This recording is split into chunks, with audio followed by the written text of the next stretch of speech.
Good morning, students. Today I am starting Morphology of Flowering Plants.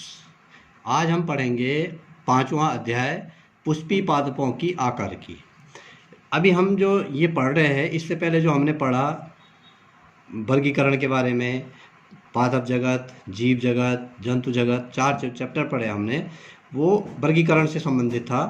अब हम जो अगली इकाई है जिसके अंतर्गत हम पादप और प्राणियों में संरचनात्मक संगठन पढ़ेंगे, structural organisation in plants and animal, उसके अंतर्गत जो 5वां अध्याय है ये पुष्पी पादपों की आकार की। जो फ्लावरिंग प्लांट्स होते हैं उनकी मॉर्फोलॉजी, बाहरी जो आकार की है उनकी, उसके बारे में डिटेल्ड अध्ययन करेंगे। जड़, तना, पत्ती, फूल, फल, इन सब चीज़ों के बारे में हम इस अध्याय में डिटेल्ड अध्ययन करेंगे।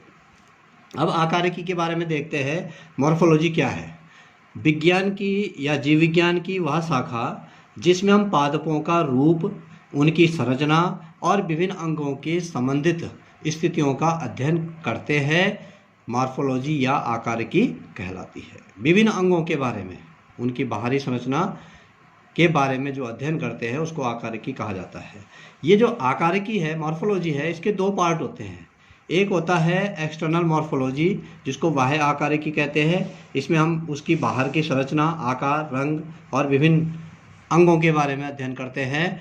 दूसरा है शारीरिकी, जिसको हम एनाटॉमी कहते हैं। इसमें जीव की आंतरिक संरचना, internal structure of the plants, इसके बारे में हम अध्ययन करते हैं। आंतरिक अंगों की स्थिति का अध्ययन हम इसमें करते हैं। अब हम शुरू करते हैं। एक प्रारूपिक पादप संरचना, टिपिकल प्लांट स्ट्रक्चर। एक टिपिकल प्लांट होता है, उसकी संरचना किस प्रकार की होती है। अगर हम पौधे की बात करें, जब हम बीज बोते हैं तो बीज के अंदर जो है 2 चीज़ें पाई जाती है। एक को बोला जाता है प्लूम्यूल और एक को बोला जाता है रेडिकल। जो प्लूम्यूल होता है, जिसको कि प्ररोह, जिससे कि तना, पृथ्वी से ऊपर वाला जो भाग होता है, तना, शाखाएं, पत्ती, फूल, फल इत्यादि जो होता है, वो प्लूम्यूल से बनता है। जो रेडिकल होता है उससे जड़ बनता है। तो पादप में 2 अंग तंत्र होते हैं। एक को बोला जाता है मूल तंत्र या रूट सिस्टम इसको बोलते हैं, तथा दूसरा होता है प्ररोह तंत्र, शूट सिस्टम इसको बोलते हैं। अब मूल तंत्र के बारे में हम पढ़ते हैं। मूल तंत्र में प्राथमिक, द्वितीय और तृतीयक जड़ें होती है। उसमें मूल रोम होते हैं, मूल गोप होते हैं। सबसे पहले हम शुरुआत करते हैं मूल या जड़ से। जड़, जो कि पौधे का बहुत महत्वपूर्ण भाग होता है। ये जो जड़ होता है ये धनात्मक गुरुत्वानुवर्ती और ऋणात्मक प्रकाशानुवर्ती होता है। का मतलब है, धनात्मक गुरुत्वानुवर्ती का मतलब है कि जब हम बीज बोते हैं तो उसकी जो जड़ है वो गुरुत्वीय बल होता है पृथ्वी का, उस दिशा में गति करता है। उस दिशा में जड़ नीचे को, भूमि की ओर बढ़ती है, जिसको कि धनात्मक गुरुत्वानुवर्ती बोला जाता है। और ऋणात्मक प्रकाशानुवर्ती इसको बोला जाता है, जो कि प्रकाश की दिशा के विपरीत जो है गति करता है। तो मूल जो होता है सदैव जल के स्रोत की ओर वृद्धि करता है। जहाँ जल होता है उसी तरफ को वृद्धि करता है, जिस क्रिया को जलानुवर्ती बोला जाता है। जो मूल की उत्पत्ति है, इस जड़ की जो उत्पत्ति है बीज से, जो रेडिकल होता है, मूलांकुर जिसको बोला जाता है, उससे जड़ की उत्पत्ति होती है। ये बीज है, बीज में ये कॉटिलिडन्स होते हैं और ये इसका जो है रेडिकल है, और ये ऊपर वाला प्लूम्यूल है, जिससे कि तना इत्यादि बनते हैं, और रेडिकल से जड़ का निर्माण होता है। अब मूल के सामान्य लक्षण। मूल का मतलब होता है जड़। जड़ के क्या क्या सामान्य लक्षण होते हैं? ये पादप अक्ष का भूमिगत भाग होता है। जो एक प्लांट एक्सिस होता है उसका अंडरग्राउंड पार्ट होता है। पर्णहारिम इसमें अनुपस्थित होता है, इसमें जो है क्लोरोफिल नहीं होता है। ये बेलनाकार होता है। इसमें पर्व नोट्स जिनको बोला जाता है, पर्व संधियाँ, इंटर नोट्स जिनको बोलते हैं, वो पाए जाते हैं। वो जो है इसमें अनुपस्थित होते हैं। पत्तियों का अभाव होता है, इसमें पत्तियां नहीं पाई जाती है। मूल के जो शीर्ष भाग होता है, सबसे नीचे का जो भाग होता है, उसमें मूल गोप, जिसको कि रूट कैप बोलते हैं, वो होता है, जो कि जल और खनिज लवणों का अवशोषण करता है। इसके अलावा इसमें रूट हेयर्स, मूल रोम जिनको बोलते हैं, बारीक बारीक जो है संरचना, बाल के जैसी संरचनाएं पाई जाती है, जिनको कि रूट हेयर्स कहा जाता है। अब जड़ों के प्रकार, टाइप्स ऑफ रूट्स। जड़ें जो होती है 3 प्रकार की होती है। एक होती है मूसला जड़ें, टेप रूट्स। दूसरी होती है झगड़ा जड़ें या रेशेदार जड़ें, फाइब्रस रूट। और तीसरी होती है अपस्थानिक जड़ें जिनको एडवेंटिशियस रूट्स बोला जाता है। तो सबसे पहले हम मूसला जड़ों के बारे में देखते हैं, टैप रूट्स के बारे में। द्विबीजपत्री डाइकोट पौधों में प्राथमिक जड़ें बनती है, नीचे की ओर को प्राथमिक जड़ें बनती है और इनसे द्वितीयक और तृतीयक जड़ें विकसित होती है, जैसे सरसों, मूली इत्यादि में। ये जो है, ये वाला जो डायग्राम है, ये मूसला जड़ का है, टैप रूट इसको बोलते हैं। ये प्राथमिक जड़ निकल रही है इससे, प्राइमरी रूट, इससे द्वितीयक जड़ें निकल रही है और द्वितीयक जड़ों से तृतीयक जड़ें निकल रही है। सीधी स्ट्रेट जो है एक जड़ निकलती है पहले, उसको प्राथमिक जड़ बोलते हैं। ये जो है मूसला जड़ है। द्विबीजपत्री पौधों में ज़्यादातर इस प्रकार की जड़ें पाई जाती है।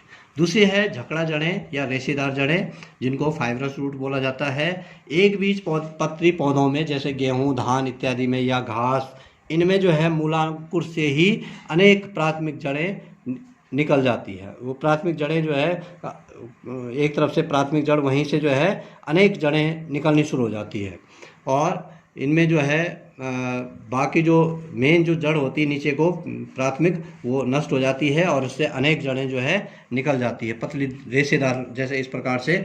ये यहीं से जो है, इसके जहाँ से शुरुआत होती है भूमि की, यहीं से अनेक जड़ें जो है निकल जाती है। यहाँ पे प्राथमिक जड़ यहीं पे समाप्त हो जाती है और अनेक जड़ें उससे निकल जाती है, फाइबर जैसी। उसको जो है वो रेशेदार जड़ें बोला जाता है। तीसरे प्रकार की जो जड़ होती है वो होती है अपस्थानिक मूल या एडवेंटिशियस रूट, इसको बोला जाता है। जब मूल या जड़ मूलांकुर से विकसित न होकर, यहाँ से नहीं विकसित होती है, वो पौधे के किसी अन्य भाग से विकसित होती है।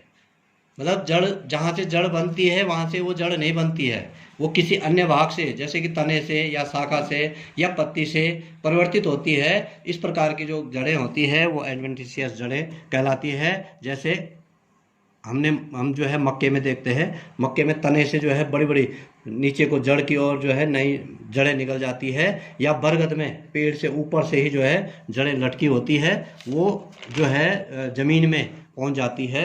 ऐसी जो जड़ें होती हैं इनको एडवेंटिशियस या अपस्थानिक जड़ें कहा जाता है। अब आते हैं हम मूल या जड़ के वृद्धि क्षेत्र, growing region of the roots. जो रूट, ये जड़ है, इसके कौन कौन से ग्रोइंग रीजन्स होते हैं। जड़ के शीर्ष भाग पर विभेजोतक मेरिस्टेमेटिक टिश्यू पाया जाता है।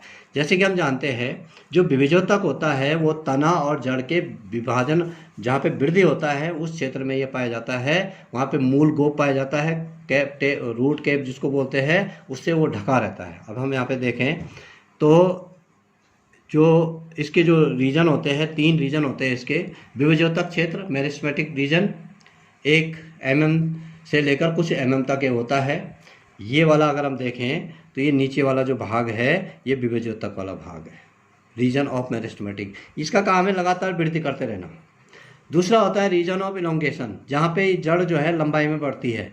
दीर्घीकरण क्षेत्र इसको बोलते हैं, बीच वाला जो क्षेत्र होता है। इसका काम है जो मेरिस्टेमेटिक टिश्यूज होते हैं, विभेजोतक होते हैं, वो परिपक्व होकर जो है इसको लंबाई में बढ़ाते रहते हैं। और तीसरा होता है परिपक्वन क्षेत्र, ये जिसका सबसे ऊपरी क्षेत्र होता है पृथ्वी की तरफ, उस क्षेत्र को जो है रीजन ऑफ मैच्योरेशन बोलते हैं। वहाँ पर वो जो कोशिकाएं होती है वो विभेजोतक कोशिकाएं नहीं रह जाती है, वो परिपक्व हो जाती है। अब आगे बढ़ते हैं हम। अगला है मूल के रूपांतरण, मॉडिफिकेशंस ऑफ रूट। जो रूट है इससे क्या रूपांतरण हो सकते हैं। सबसे पहले हम देखते हैं मूसला जड़ के रूपांतरण, मॉडिफिकेशन ऑफ टैप रूट। जो मूसला जड़ें होती है उनके क्या क्या रूपांतरण हो सकते हैं। इसमें सबसे पहला है संग्राहक या मांसल जड़ें, स्टोरेज और फ्लैशी रूट्स इसको बोला जाता है, जिसमें कि जैसे हम अनेक रूपों में बदल जाती है जड़ें। मुख्य जो कार्य होता है जड़ का, खनिज लवण और पानी को अवशोषित करना होता है, लेकिन इसके अलावा ये और भी कार्य करने लग जाते हैं। जैसे शंकु रूप कोनिकल शेप होता है। गाजर आप सभी ने देखा होगा, गाजर जो है वो एक मांसल होता है और कोन शेप हो जाता है, भोजन इकट्ठा होता है उसके अंदर। और दूसरा है तर्क रूप, फ्यूजी फॉर्म में जो है मूली जैसे हम देखते हैं, या कुंभ रूप जो है घड़े के जैसे नेपी फॉर्म जिसको बोलते हैं, सलजम में हो गया। इसी प्रकार से मेरा वृक्ष में जो है ट्यूबरस टैप रूट जो है बन जाती है। इसी प्रकार से ग्रंथिमय जड़ें बन जाती है, नोडुलेटेड रूट्स जो बोलते हैं जिनको, इनमें रूट नोड्यूल्स बन जाते हैं।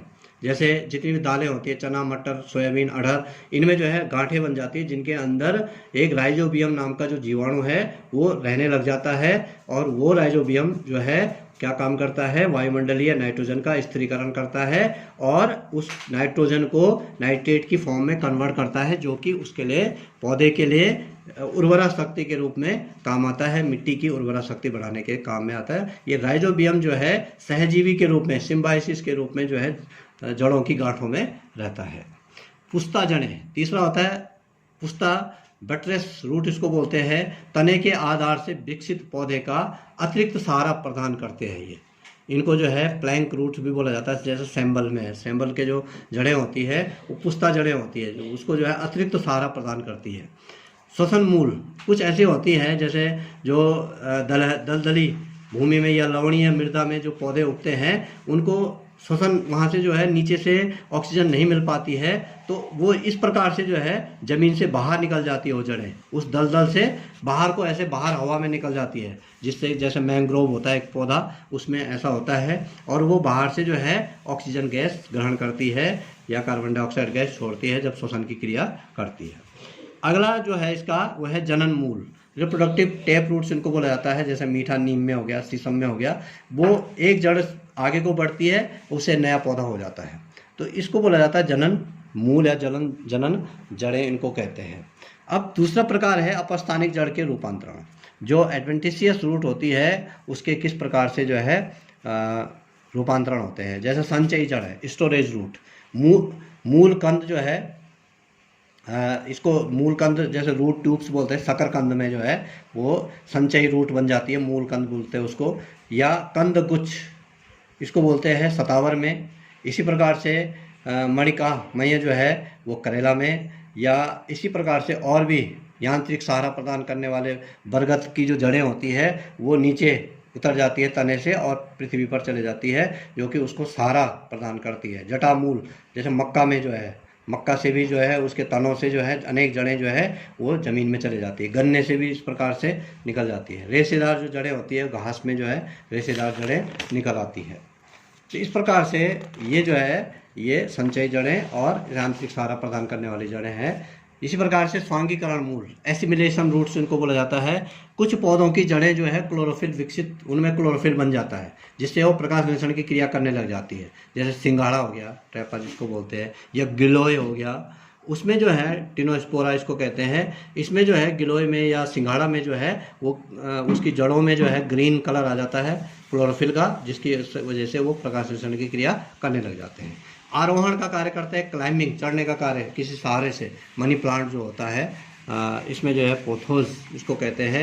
चूसक जड़ें होती है, हॉस्टोरियस रूट्स इनको बोला जाता है, परजीवी का कार्य करते हैं। जैसे अमरबेल में वो किसी जो जड़ें हैं वो किसी अन्य पौधे से चिपक जाती है और उससे उसका बना हुआ भोजन ग्रहण करती है। वायवीय जड़ें होती है ऑर्किड में। इसी प्रकार से प्रजनन हेतु जो है बिगोनिया या ब्रायोफाइलम में जो है उसमें जो है जो जड़ें होती हैं उनसे नए पौधे उगाते हैं। तैरने के लिए फ्लोटिंग रूट होती है जूसिया में। ये अनेक प्रकार की जड़ों के जो है रूपांतरण है। अब लास्ट में आते हैं हम मूल के कार्य या जड़ों के कार्य, फंक्शंस ऑफ रूट। इसके मुख्य और सामान्य कार्य है। पहला कार्य है इसका स्थिरीकरण, फिक्सेशन, ये जो है जमीन से जकड़ के रखता है पौधे को। दूसरा है अवशोषण, ये जो है खनिज लवण और जल का अवशोषण करने कर उस पौधे के विभिन्न भागों तक पहुंचाने का कार्य करता है। संवहन का कार्य भी करता है, वही जल और उसका जो है संवहन, ट्रांसपोर्टेशन का कार्य करता है। द्वितीयक या सहायक जो कार्य होते हैं इसके, खाद्य संग्रहण का कार्य करता है। तो गाजर, मूली, शलजम, शकरकंद, इनमें जो है आरोहण का, क्लाइंबिंग, मनी प्लांट, इस प्रकार से दूसरे सहारे से जो है वो लपेट कर आगे बढ़ जाता है। अतिरिक्त सहारा देना, एक्स्ट्रा सपोर्ट, जटामूल में। नाइट्रोजन स्थिरीकरण, जो दालों की जड़ों में जो राइजोबियम पाया जाता है। श्वसन के लिए जूसिया या राइजोपस ये हो गया। इसी प्रकार से नमी अवशोषण करते ऑर्किड हो गए, या परजीवी के रूप में भी कार्य करते हैं। भोजन बनाना भी करते हैं, जैसा अभी हमने बताया था कि जो कुछ पौधे होते हैं जैसे सिंघाड़ा हो गया या गिलोय हो गया, उनकी जो जड़ों में प्रकाश संश्लेषण की क्रिया भी होती है। तैरने के लिए भी होते हैं ये, और प्रजनन का कार्य भी इनके द्वारा किया जाता है। तो जड़ें आज यहीं पे समाप्त होता है। कल हम पढ़ेंगे तना। Thank you.